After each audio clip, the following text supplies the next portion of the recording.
Он поехал. Мой мотоцикл, а я пошел на паром. Уже без мотоцикла. Когда еще не чистил зубы, с этим просто видом. Спустя час ничего.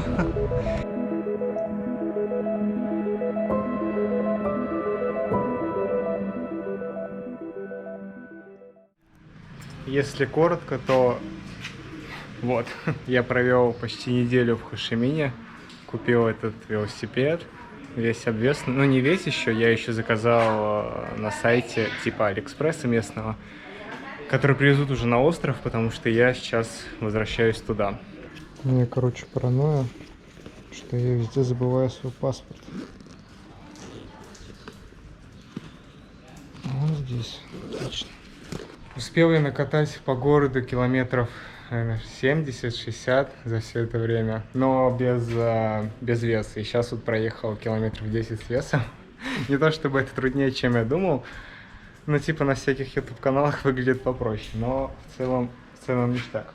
Пока что здесь нету передних сумок, из-за этого весь вес он на заду, и велик немного ведет, и стоит он на подножке плохо. Вот, но когда приеду на остров, сюда поставлю 2 сумки, и часть веса, ну, в особенности типа палатка, какая-то вода, продукты будут здесь лежать. И, честно говоря, я пока не придумал, как я буду снимать в процессе. Ну, примерно так. Пока дорога посвободнее, можно одной рукой вести. Надо еще найти где-то поесть, а то я только завтракал и все. Ну и вот, я еду обратно на Фукок. Примерно 500 километров, там с паромом. То есть в реальности я проеду километров 450 где-то. Планирую это за неделю сделать.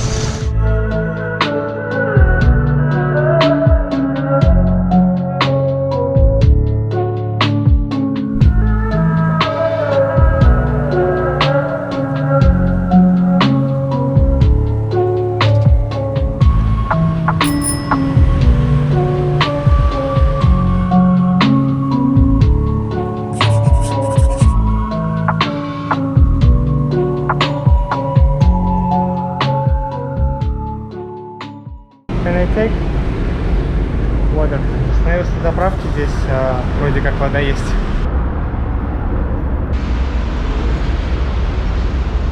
Почти выбрался из города. Там впереди какое-то село или деревня, где-то в 40 километрах отсюда. Планирую как минимум туда доехать. И если еще останутся силы и время, проеду еще дальше. Если нет, найду где-нибудь место и кину палатку, и завтра утром поеду дальше. Мне кажется, или у них везде на заправках есть вода, и раньше я этого просто не замечал. Проехал я еще 18 километров. До того места осталось 25. Думаю, часа через 1,5-2 я уже там окажусь. Хочу найти какой-нибудь храм, ну или до, или после, там в радиусе нескольких километров. Попроситься к ним ночевать, ну и что-нибудь покушать, если выйдет.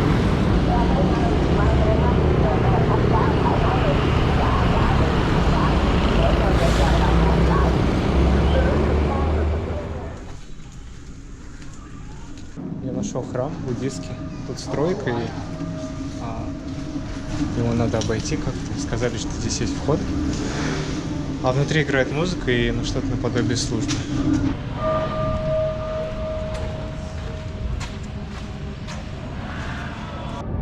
Вход я нашел, только он закрыт. Наверное, я просто подожду, пока там внутри все закончится и кто-то будет выходить, увидит меня. Другого варианта нет.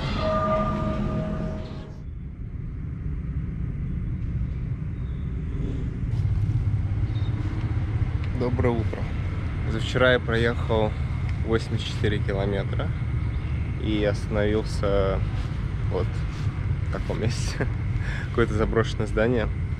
Здесь большой парк с той стороны, но там было много людей. Сначала пытался подняться наверх, но второй этаж он законопачен. Вот, и поэтому я остановился здесь. И да, кстати, что удивительно, мои ноги совсем не болят, ну, практически. Я думал, что я сегодня утром не смогу встать и вообще никуда не поеду. Сейчас только немного подожду, а то хоть и не было ночью дождя, но палатка вся мокрая.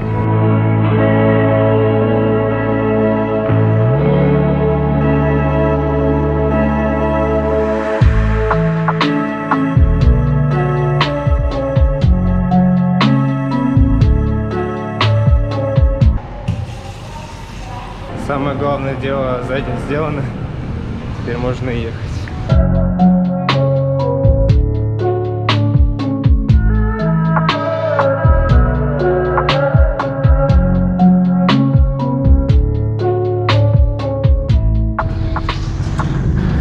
Снова набрал водички на заправке. Кстати, хочу сказать, почему я беру еду в храмах.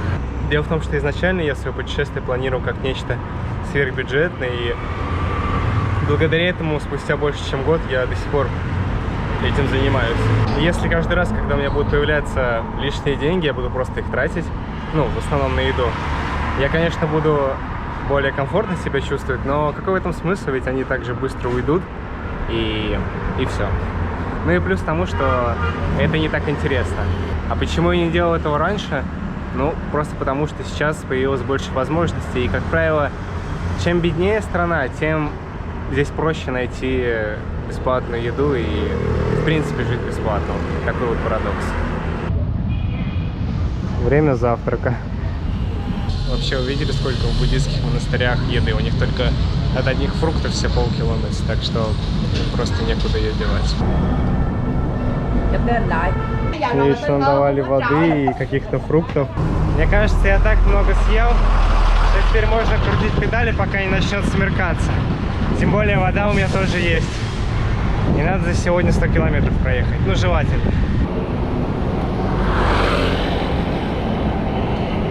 Что-то я проморгал поворот.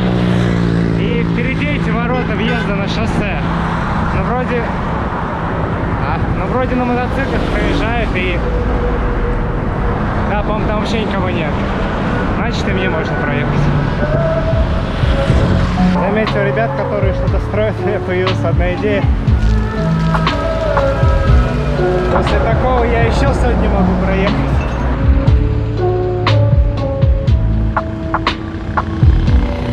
Только я, короче, решил облить себя, как пошел дождь. Там вот впереди тучи большие.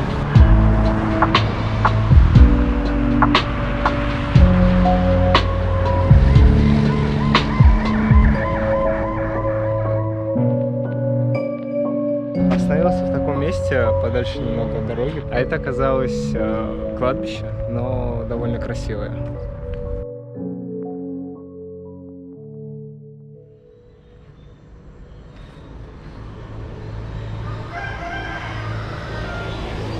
Вчера уже поздно вечером нашел какую-то стройку. Здесь не самое лучшее место, потому что прям близко дорога и очень шумно, но зато здесь есть крыша. До вчера я все-таки сделал 100 километров. Единственная проблема за это время, что я обнаружил, это немного болит задница, но это нормально. И не имеют руки, ну, от того, что в руль упираешься.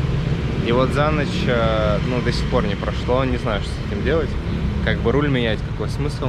Это все равно руль, и все равно в него упираться.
Very hot outside, you know?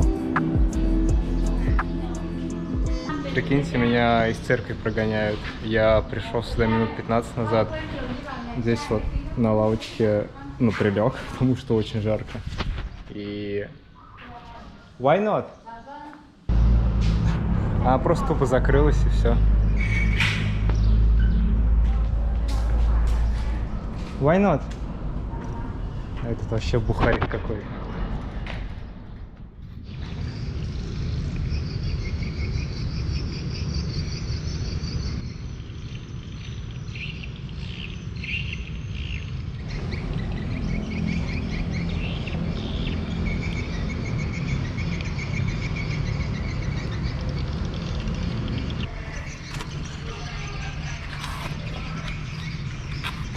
Я ночевал вот в этом театре, что позади меня.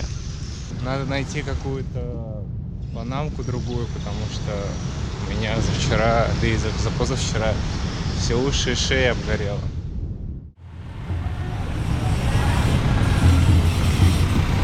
Наткнулся на какой-то парад и купил себе панамку. Hello.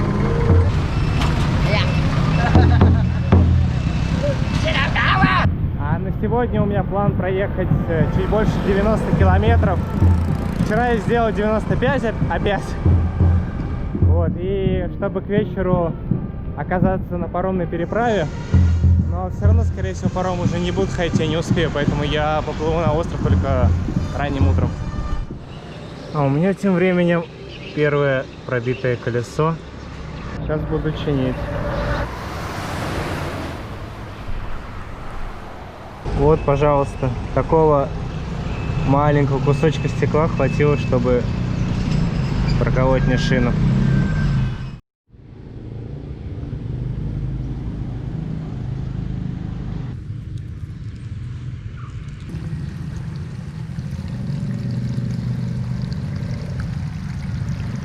Ну вот, водичку взял, чтобы умыться. Вчера я опять ехал до самой полуночи и добрался до города Хатьен.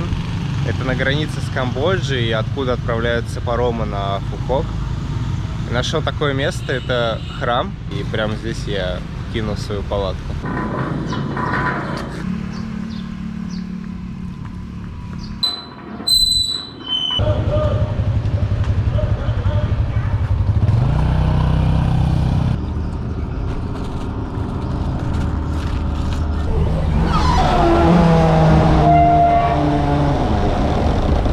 Такое странное ощущение, вроде бы я недавно сидел здесь, ждал паром на материк, а прошло уже больше, чем 2 недели. Оп. Да. И много что изменилось за это время. В основном хорошая сторона.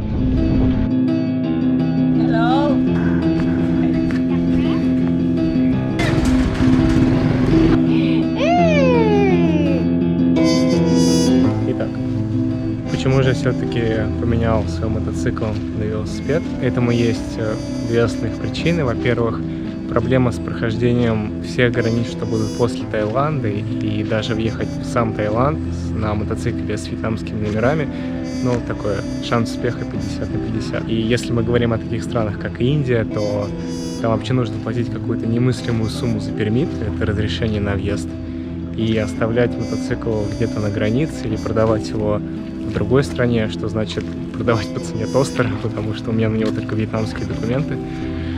Такой вариант мне тоже не подходит. И второе, это сама дороговизна такого способа путешествия. Для того, чтобы мотоцикл просто ехал, мне нужно в месяц тратить примерно 5-6 тысяч рублей. И это без учета каких-то серьезных поломок, просто для того, чтобы заправлять его и менять масло. Ну и к тому же это просто новый опыт. Я раньше никогда не путешествовал на велосипеде. Хоть и границы до сих пор закрыты, но скоро будет новый виток моего путешествия, поэтому мне будет приятно, если ты подпишешься или расскажешь кому-то из своих друзей об этом канале. Всех обнимаю.